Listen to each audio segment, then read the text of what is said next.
Ho un rapporto già meraviglioso con mamma e papà, perché son 2 genitori meravigliosi, però adesso c'è un attaccamento ancora più grande, più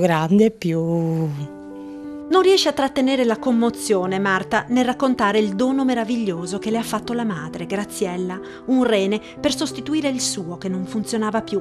E così, quando le sue condizioni si sono aggravate ed i medici le hanno prospettato come unica soluzione quella del trapianto, sua mamma, Graziella, non ha esitato un istante. mamma si è offerta subito, ha detto subito sì e abbiamo fatto tutti i vari esami e risultata compatibile, fatalità e così insomma mamma mi ha ridato la vita per la seconda volta.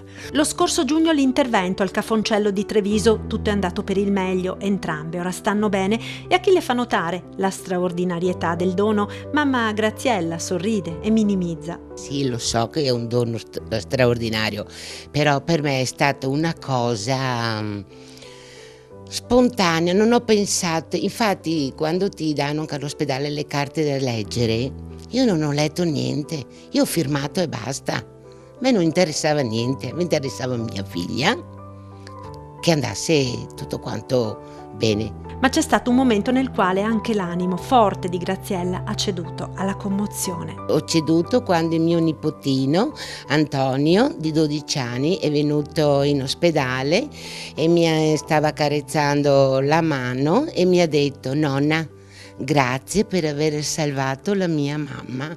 Là mi sono veramente emozionata, la prima volta.